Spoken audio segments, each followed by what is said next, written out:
ಹೊಟ್ಟೆ ನೋವು ಅಂತ ಆಸ್ಪತ್ರೆಗೆ ಬಂದವನು ಸೇರಿದ್ದು ಕೋಮಾಗೆ. ವೈದ್ಯರ ನಿರ್ಲಕ್ಷ್ಯಕ್ಕೆ ಯುವಕನೋರ್ವನ ಬದುಕಿ ಅತಂತ್ರವಾಗ್ಬಿಟ್ಟಿದೆ. ಕೋಮಾಗೆ ಸೇರಿದ್ದಾನೆ ಬ್ಯಾಂಕ್ ಉದ್ಯೋಗಿಯಾಗಿದ್ದಂತಹ 32 ವರ್ಷದ ರಂಜಿತ್. ವಿದ್ಯಾವಂತ ಮಗನ ಕೋಮಾ ಸ್ಥಿತಿಯನ್ನ ಕಂಡು ತಂದೆ ಕಣ್ಣೀರು ಹಾಕಿದ್ದಾರೆ. ನೆಪ್ರೋ ಯೂರಾಲಜಿ ಸಂಸ್ಥೆಯ ವೈದ್ಯರ ವಿರುದ್ಧ ಪೋಷಕರು ಆಕ್ರೋಶವನ್ನ ವ್ಯಕ್ತಪಡಿಸುತ್ತಿದ್ದಾರೆ. ಒಂದಿನ ಅಲ್ಲ, 2 ದಿನ ಅಲ್ಲ, 1 ತಿಂಗಳಲ್ಲ, 2 ತಿಂಗಳಲ್ಲ, ಬರೋಬ್ಬರಿ 14 ತಿಂಗಳಿನಿಂದ 32 ವರ್ಷದ ಯುವಕ ರಂಜಿತ್ ಆಸ್ಪತ್ರೆಯ ಬೆಡ್ನಲ್ಲಿ ಕೋಮಾ ಸ್ಥಿತಿಯಲ್ಲಿದ್ದಾರೆ. ಹೋಗಿದ್ದು ಕೇವಲ ಹೊಟ್ಟೆ ನೋವು ಅನ್ನುವಂಥ ಕಾರಣಕ್ಕೆ. ಆದರೆ ಹಾಗೆ ಹೊಟ್ಟೆ ನೋವು ಅಂತ ಹೋದಂಥ ಯುವಕ ರಂಜಿತ್ ಸಂಪೂರ್ಣವಾಗಿ ಕೋಮಾಗೆ ತಲುಪಿಬಿಟ್ಟಿದ್ದಾರೆ. ರಂಜಿತ್ ಅವರ ಫೋಟೋಗಳನ್ನ ಅವರ ತಂದೆ ಹಿಡಿದಿರುವುದನ್ನ ನೀವು ಗಮನಿಸ್ತಾ ಇದ್ದೀರಿ. ಆಸ್ಪತ್ರೆಗೆ ಹೋಗೋದಕ್ಕೂ ಮುಂಚೆ ರಂಜಿತ್ ಹೇಗಿದ್ರು, ಆಸ್ಪತ್ರೆಗೆ ಹೋದಂತಹ ನಂತರದಲ್ಲಿ ಕಳೆದ 14 ತಿಂಗಳಲ್ಲಿ ರಂಜಿತ್ ಅವರ ಕಂಡೀಷನ್ ಯಾವ ರೀತಿಯಾಗಿದೆ ಅದನ್ನ ಗಮನಿಸ್ತಾ ಇದ್ದೀರಿ. ಕೇವಲ ಹೊಟ್ಟೆ ನೋವು ಅನ್ನುವಂಥ ಕಾರಣಕ್ಕಾಗಿ ಆಸ್ಪತ್ರೆಗೆ ಹೋದಂತಹ ರಂಜಿತ್ಗೆ ಅಪೆಂಡಿಕ್ಸ್ ಆಪರೇಷನ್ ಅನ್ನ ಮಾಡ್ತೀವಿ ಅಂತ ಹೇಳಿ ವೈದ್ಯರು ಆಪರೇಷನ್ ಥಿಯೇಟರ್ಗೆ ಕರ್ಕೊಂಡು ಹೋಗ್ತಾರೆ. ಕಳೆದ 1 ವರ್ಷದ ಹಿಂದೆ ಅರ್ಧ ಗಂಟೆಯಷ್ಟೇ, ಏನು ಟೆನ್ಷನ್ ಇಲ್ಲ ಅಂತ ಹೇಳಿ ರಂಜಿತ್ಗೆ ಹೇಳಿ ಅವರನ್ನ ಆಸ್ಪತ್ರೆ ಥಿಯೇಟರ್ ಒಳಗಡೆ ಕರ್ಕೊಂಡು ಹೋಗಿದ್ರು. ಆದ್ರೆ ಸತತ 5 ಗಂಟೆಗಳ ಕಾಲ ಆಪರೇಷನ್ ಆಗುತ್ತೆ. 5 ಗಂಟೆಯ ನಂತರ ಆಪರೇಷನ್ ಮುಗಿದಂತಹ ನಂತರದಲ್ಲಿ ಪೋಷಕರಿಗೆ ಮಗ ಕಾಣಿಸಿದ್ದು ಕೋಮಾ ಸ್ಥಿತಿಯಲ್ಲಿ. ಆವತ್ತಿನಿಂದ ನಾಳೆ ಹೇಳ್ತಾನೆ, ಇನ್ನೊಂದು ತಿಂಗಳಲ್ಲಿ ಸರಿ ಆಗುತ್ತೆ, ಇನ್ನೊಂದು ಸ್ವಲ್ಪ ದಿನ ಸರಿ ಹೋಗ್ತಾನೆ, ಈ ನಂಬಿಕೆಯನ್ನ ಹುಟ್ಟಿಸ್ಕೊಂಡೇ ಬಂದಿದ್ರು ನೆಪ್ರೋ ಯೂರಾಲಜಿ ಸಂಸ್ಥೆಯ ವೈದ್ಯರು. ಬಟ್ 14 ತಿಂಗಳಾದ್ರೂ ರಂಜಿತ್ ಕಂಡೀಷನ್ ಸರಿ ಹೋಗಿಲ್ಲ. ಆವತ್ತು 1 ವರ್ಷದ ಹಿಂದೆ, ಸರಿಸುಮಾರು 14 ತಿಂಗಳ ಹಿಂದೆ ಅಪೆಂಡಿಕ್ಸ್ ಆಪರೇಷನ್ ಬಳಿಕ ಕೋಮಾಗೆ ಹೋದಂಥ ರಂಜಿತ್ ಇವತ್ತಿನವರೆಗೂ ಕೂಡ ಕಣ್ಣನ್ನ ಬಿಟ್ಟಿಲ್ಲ, ತನ್ನ ಪೋಷಕರ ಜೊತೆ ಮಾತನಾಡಿಲ್ಲ, ಕಂಪ್ಲೀಟ್ ಆಗಿ ಕೋಮಾ ಸ್ಟೇಜ್ನಲ್ಲಿದ್ದಾನೆ. ವೈದ್ಯರಿಂದ ಸೂಕ್ತವಾದಂತಹ ಮಾಹಿತಿಯೇ ಸಿಕ್ತಿಲ್ಲ ಅನ್ನುವಂಥದ್ದು ಈ ಪ್ರಕರಣದ ಬಹಳ ದೊಡ್ಡ ದುರಂತ. ಪೋಷಕರು ಏನಾಗಿದೆ ಮಗನಿಗೆ ಅಂತ ಕೇಳಿದ್ರೆ ನೆಪ್ರೋ ಯೂರಾಲಜಿ ಸಂಸ್ಥೆಯ ವೈದ್ಯರು ಹೇಳೋದಕ್ಕೂ ಕೂಡ ಸಿದ್ಧರಿಲ್ವಂತೆ. ತಮ್ಮ ಮಗನಿಗೆ ಏನಾಯಿತು, ಕಳೆದ 14 ತಿಂಗಳಿಂದ ಏನೇನಾಗಿದೆ ಆಸ್ಪತ್ರೆಯಲ್ಲಿ, ಈ ಬಗ್ಗೆ ರಂಜಿತ್ ಅವರ ತಂದೆ ಪೃಥ್ವಿರಾಜ್ ಮಾತನಾಡಿದ್ದಾರೆ. ನೋಡೋಣ ಬನ್ನಿ. ನನ್ನ ಮಗ ರಂಜಿತ್ ರಾಜ್ ಅಂತ, ಅವನು 31 ವರ್ಷ. ಅಕ್ಟೋಬರ್ ಲಾಸ್ಟ್ ಇಯರ್ 22ರಲ್ಲಿ ಅವನು ಯೂರಿನರಿ ಟ್ರ್ಯಾಕು ಸ್ವಲ್ಪ ಇದಕ್ಕೆ ಕನ್ಸ್ಟ್ರಕ್ಟಿವ್ ಇದಕ್ಕೆ ಬಂದಿದ್ರು. ಇಲ್ಲಿ ಅವರು ಡಾಕ್ಟರ್ ಶ್ರೀನಿವಾಸ್ ಎಲ್ಲ ಒಂದು ಸರಿ ಎಲ್ಲ ನೋಡಿ ಅವರಿಗೆ ಸ್ಟೆಂಟ್ ಅಳವಡಿಕೆ ಮಾಡಿದರು. ಆಮೇಲೆ ಸರಿ ಹೋಗುತ್ತೆ, ಒಂದು 15 ದಿನ ಇರಿ ಅಂತಂದರು. ಅದು 15 ದಿನ ಆದರೂ ಸರಿ ಹೋಗಲಿಲ್ಲ. ತದನಂತರ ಆಮೇಲೆ ಮತ್ತೆ ಬಂದಾಗ ನೋಡಿಬಿಟ್ಟು, ಇಲ್ಲ ಸರ್ ಅವ್ರಿಗೆ ಹೊಟ್ಟೆ ನೋವು ಮತ್ತೆ ಸ್ಟಾರ್ಟ್ ಆಗಿದೆ, ಅದನ್ನು ಮತ್ತೆ ನೀವು ಇದು ಮಾಡಬೇಕು ಅಂತ. ಆಮೇಲೆ ಅಡ್ಮಿಟ್ ಆಗಿಬಿಡಿ ಅಂತಂದರು. ಅಡ್ಮಿಟ್ ಆದಮೇಲೆ ಅಕ್ಟೋಬರ್ 17ನೇ ತಾರೀಕು ಆಪ್ರೇಷನ್ ಮಾಡಿದ್ರು. ಆಪ್ರೇಷನ್ಗೆ ಅಂತ ಬೆಳಗ್ಗೆ ಕರ್ಕೊಂಡು ಹೋದವರು 9 ಗಂಟೆಗೆ. 5 ಗಂಟೆ ಆದ್ರೂ ಅವನ ಬಗ್ಗೆ ಏನು ತಿಳಿಸ್ಲಿಲ್ಲ, ಮಾಹಿತಿ ಕೊಡಲೇ ಇಲ್ಲ. ತದನಂತರ ನಾವೆಲ್ಲ ಹೋಗಿ ಗಲಾಟೆ ಮಾಡಿದ್ವು. ಮಾಡಿದ್ರು, ಇಲ್ಲಮ್ಮ ಅವ್ರು ಒಳಗಡೆ ಯಾರು ಪೇಷಂಟ್ಗಳಿಲ್ಲ ರಂಜಿತ್ ರಾಜ್ ಅಂತ ಯಾರು ಹೇಳ್ತಾಯಿದ್ರು. ಆಮೇಲೆ ಮತ್ತೆ ನಾವು ಇಲ್ಲ ಬೆಳಗ್ಗೆ ಬಂದಿದ್ದಾರೆ, ಅಡ್ಮಿಟ್ ಆಗಿದ್ದಾರೆ, ಆಪ್ರೇಷನ್ ಆಗಿದೆ ಅಂತ. ಅವರಂದರು ಯಾರೋ ಒಂದು ಪೇಷಂಟ್ ಇದ್ದಾರೆ ನೋಡ್ಕೊಂಬತ್ತಿ ಅಂತ ಹೋದರು. ಆಮೇಲೆ ಸರಿ ಅಂದ್ಬಿಟ್ಟು ಕನ್ಸರ್ನ್ ಡಾಕ್ಟ್ರು ಬಂದರು, ಒಬ್ಬರು ಶ್ರೀನಿವಾಸ್ ಅಂತ. ಬಂದ್ಬಿಟ್ಟು ಸರ್ ಏನಾಯ್ತು ಅಂದರೆ ಆಪ್ರೇಷನ್ ನಿಮ್ಮ ಮಗಂದು ಸ್ವಲ್ಪ ಸೀರಿಯಸ್ ಆಯಿತು ಅಂದ್ಬಿಟ್ಟು ತಲೆ ಕೆಳಗಡೆ ಹಾಕೋದು. ನಮಗೆಲ್ಲ ಭಾಳ ಗಾಬರಿ ಆಗೋಯ್ತು. ಏನಪ್ಪ ಹಿಂಗೆ ಆಗೋಯ್ತಲ್ಲ ನಮ್ಮ ಮಗಂದು ಅಂದ್ಬಿಟ್ಟು ಭಾಳ ಬೇಜಾರಾಯಿತು. ಆಮೇಲೆ ಒಳಗಡೆ ಬೆಡ್ಲೂ ಇಲ್ಲ. ಭಾಳ ನಾವು ರಾತ್ರಿ ಎಲ್ಲ ಇಲ್ಲೇ ಆಚೆ ಕೂತು ಅವ್ರ ತಾಯಿಯೆಲ್ಲ ಅಂತ ಹತ್ಕೊಂಡು ಕೂತು ಅಳ್ತಾಯಿದ್ರು. ಆಮೇಲೆ ನಮ್ಮ ಬಾಮೈದವ್ರು ಬಂದರು, ಗಲಾಟೆ ಮಾಡಿದ್ರು. ತದನಂತರ ಏನು ಮಾಡಿದ್ರು, 3 ಗಂಟೆ ರಾತ್ರಿ 1:30 ಗಂಟೆಯಲ್ಲಿ ನಮ್ಮ ಬಾಮೈದನ್ನ ಕರ್ಕೊಂಡೋಗಿ ತೋರಿಸಿದ್ರು. ಅವನು ಎಲ್ಲ ಕೋಮಾಗೆ ಹೊರಟೋಗಿದ್ದಾನೆ. ಅವನಿಗೆ ಐಸಿಯುನಲ್ಲಿ ಹಾಕ್ಬಿಟ್ಟಿದ್ದಾರೆ. ಸೊ ನಮಗೆ ಏನು ಸರ್ ಈ ಥರ ಎಲ್ಲ ಆಗಿದೆ ಅಂತ, ಏನಿಲ್ಲ ಸರಿ ಹೋಗುತ್ತೆ ಅಂತಲೇ ಹೇಳ್ತಾಯಿದ್ರು. ತದನಂತರ ಮಾರನೇ ದಿನ ಬಂದು ಕೇಳಿದಾಗ್ಲೂ ಅವನು ಐಸಿಯು ಬೆಡ್ನಲ್ಲಿ ಇದ್ದ.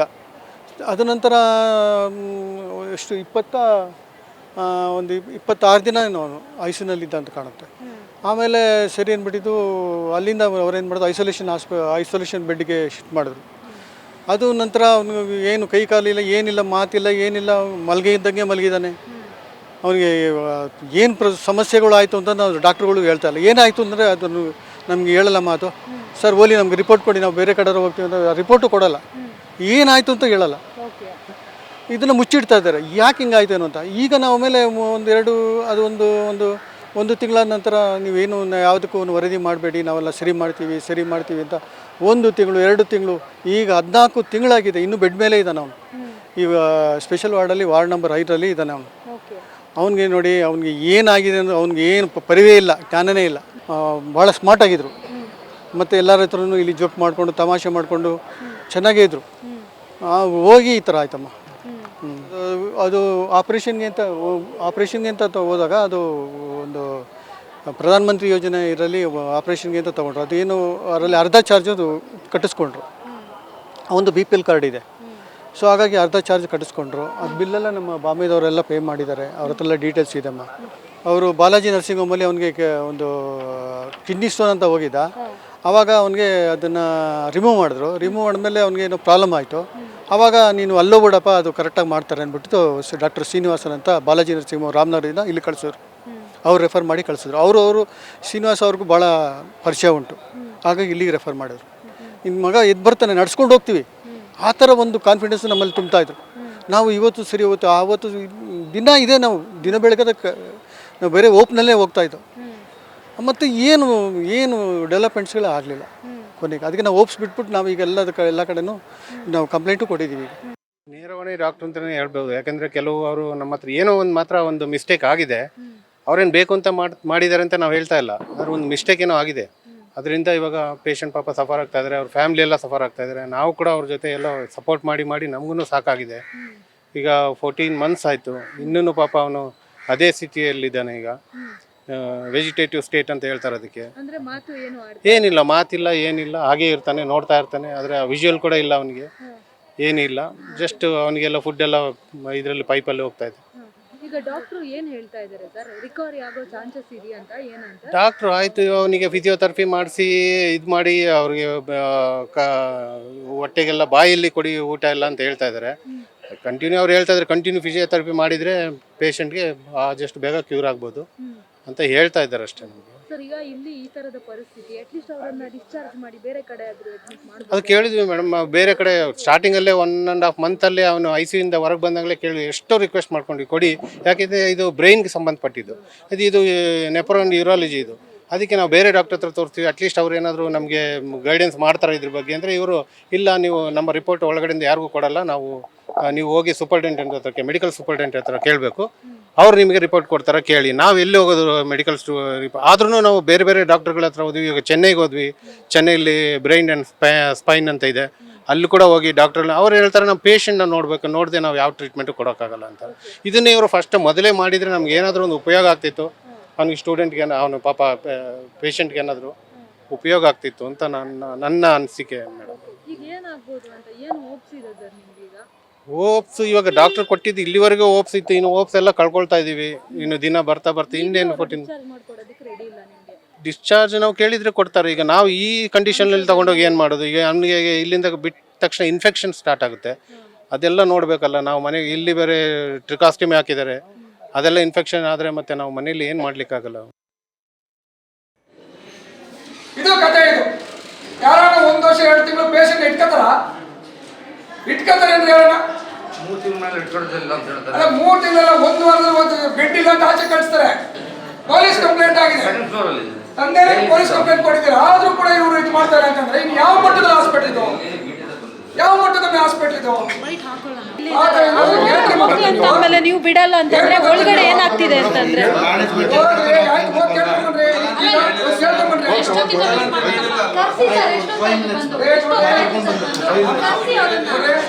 ನಿಮ್ಗೆ ಗೊತ್ತಿದೆ, ಈ ಸೂಪರ್ ಯಾರು ಸೂಪರ್ವೈಸರ್ ದೊಡ್ಡ ಹಗರಣ ಇಲ್ಲಿ. ಒಬ್ಬೊಬ್ರು ಡಾಕ್ಟ್ರು ಬೆಳಗ್ಗೆ 11-12 ಗಂಟೆಗೆ ಪಂಚು ಮಾಡಲ್ಲ, ಬೇರೆ ಕಡೆ ಹೋಗಿ ಅದೇ ಪೇಷಂಟ್ ಕರ್ಕೊಂಡೋಗಿ ಆಚೆ ಹೋಗಿ ಅವ್ರದ್ದೇ ಹಾಸ್ಪಿಟಲ್ ಮಾಡೋದು.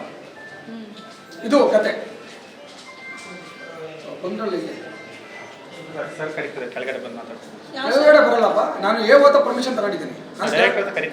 ಯಾರು ಡೈರೆಕ್ಟರ್ ಸರ್? ಯಾರು? ಕೇಶವ ಇವರು ಪ್ರದೀಪ್ ಸರ್. ಯಾರು? Pradeep sir. Pradeep director director ಇವತ್ತು ರಜಾ ಇದೆ. ಕೇಶವ ಸರ್ ರಜಾ ಇದೆ ಸರ್. ಎಷ್ಟು ದಿನ? ಇವತ್ತು 1 ದಿನ ಬರಕ್ಕೆ ಇಲ್ಲೇ ಅವ್ರನ್ನೇ ಕರೀತಿದ್ದಾರೆ, ಬಂದು ಮಾತಾಡ್ಬೇಕು. ನಾನು ಅಲ್ಲಿ ಬರೋದಪ್ಪ. ಇದಕ್ಕೆ in charge head AO director sir. Sir ನಾನು ಆರ್ಡರ್ ಕೊಡು. ಅಲ್ಲಿ ಕೆಳಗಡೆ ಕೊಡ್ತಾರಂತ ಬನ್ನಿ ಸರ್. ನನಗೆ ಇಲ್ಲೇ ಕೊಡು, ನನಗೆ ಇಲ್ಲೇ ಕೊಡು, ಆರ್ಡರ್ ಕೊಡು. ಅಲ್ಲ ಇಲ್ಲಿ OPD ಇದೆ, ನೀವು OPD ನೋಡ್ಬಿಟ್ರಂತೂ ನೀವು ಕಣ್ಣೀರು ಹಾಕೊಂಡು ಹೋಗ್ಬಿಡ್ತೀರಾ. ಈ ಡಾಕ್ಟರ್ ನೋಡಿದ್ರೆ ಆ ಡಾಕ್ಟರ್ ನೋಡೋಣ. ಆ ಡಾಕ್ಟ್ರ್ ಹೆಸರು ಈ ಡಾಕ್ಟ್ರಿಗೆ ಹೇಳಿದ್ರೆ ಹೆಚ್ಚೆ ಮಾಡಲ್ಲ ಅವ್ರು. ಆ ಮಟ್ಟದಲ್ಲಿದೆ ಹಾಸ್ಪಿಟ್ಲ್. ಅಲ್ಲ ನಂಗೆ ಅರ್ಥ ಆಗ್ತಲ್ಲ, ಏನಿದು ಸಾರ್ವಜನಿಕ ಆಸ್ಪತ್ರೆ ಇದು ಸ್ವಂತ ಅವ್ರವರೇ ಮಾಡ್ಕೊಂಡ್ಬಿಟ್ರೆ ಇಲ್ಲಿ ಪೇಷಂಟ್ ಕರ್ಕೊಂಡೋಗಿ ಆಚೆಯಾಗಿ ಟ್ರೀಟ್ಮೆಂಟ್ ಕೊಡ್ಸೋದು. ನೋಡಿ ಬಿಲ್ ಅದು ಆ ಔಷಧಿ ಎಷ್ಟು ಸರ್ ಎಲ್ಲಿಂದ ಬಿಲ್ ತರ್ತಾರೆ ಸರ್? ಆ ಔಷಧ ಮೆಡಿಸನ್ ಫುಲ್ ಮೆಡಿಸನ್ ನೋಡಿ, ಇದು ಫ್ರೀ ಕೊಡಬೇಕು. BPL ಕಾರ್ಡ್ ಇದೆ, ಎಲ್ಲ ಇದೆ, ಫ್ರೀ ಕೊಡಬೇಕು, ಕೊಡ್ತಾರೆ. ಆಚೆಯಿಂದ ಮೆಡಿಸಿನ್ಸ್ ಮತ್ತು ಮೆಡಿಸಿನ್ ಆಚೆ ಕೊಟ್ಟರೆ ಏನಕ್ಕೆ ಹಾಸ್ಪಿಟಲ್ ಬರಬೇಕು? ಆಮೇಲೆ ಇಲ್ಲಿ ಸ್ಕ್ಯಾನಿಂಗ್ ಮಾಡಿಸ್ತೀನಿ ಅಂತ ಬರ್ತಾರೆ ಪೇಷಂಟ್. ನೋಡಿದ್ರಲ್ಲ, ಆಸ್ಪತ್ರೆಯ ವೈದ್ಯರು ಸ್ಥಳಕ್ಕೆ ಬರೋದಕ್ಕೆ ರೆಡಿ ಇಲ್ಲ, ರಂಜಿತ್ಗೆ ಏನಾಗಿದೆ ಅಂತ ಹೇಳೋದಕ್ಕೆ ರೆಡಿ ಇಲ್ಲ. ಯಾವುದಕ್ಕೂ ಕೂಡ ಸೂಕ್ತ ರೀತಿಯಾದಂತಹ ಉತ್ತರ ರಂಜಿತ್ ಪೋಷಕರಿಗಾಗ್ಲಿ ಅಥವಾ ಅಲ್ಲಿಗೆ ಹೋದಂತಹ ಮಾಧ್ಯಮಗಳಿಗಾಗ್ಲಿ ಸ್ಪಷ್ಟನೆಯನ್ನ ನೀಡೋದಕ್ಕೆ ನೆಪ್ರೋ ಯೂರಾಲಜಿ ಸಂಸ್ಥೆಯ ವೈದ್ಯಾಧಿಕಾರಿಗಳು ಸಿದ್ಧರಿಲ್ಲ. ರಂಜಿತ್ ಕಂಡೀಷನ್ ಹೇಗಿತ್ತು, ಹೇಗಾಗಿದ್ದಾನೆ ಅನ್ನುವಂಥದ್ದನ್ನ ದೃಶ್ಯದಲ್ಲಿ ಗಮನಿಸ್ತಾ ಇದ್ದೀರಿ. ಒಂದಿನ, 2 ದಿನ, 1 ತಿಂಗಳು, 2 ತಿಂಗಳು, 3 ತಿಂಗಳಲ್ಲ, ಕಳೆದ 14 ತಿಂಗಳಿನಿಂದ ಆಸ್ಪತ್ರೆಯ ಬೆಡ್ನಲ್ಲಿ ಇದೇ ರೀತಿ ಮಲಗಿದ್ದಾರೆ ರಂಜಿತ್. ನ್ಯೂಸ್ ಫಸ್ಟ್ ನಿರ್ಭೀತಿಯಿಂದ ನಿಮ್ಮ ಪರವಾಗಿ.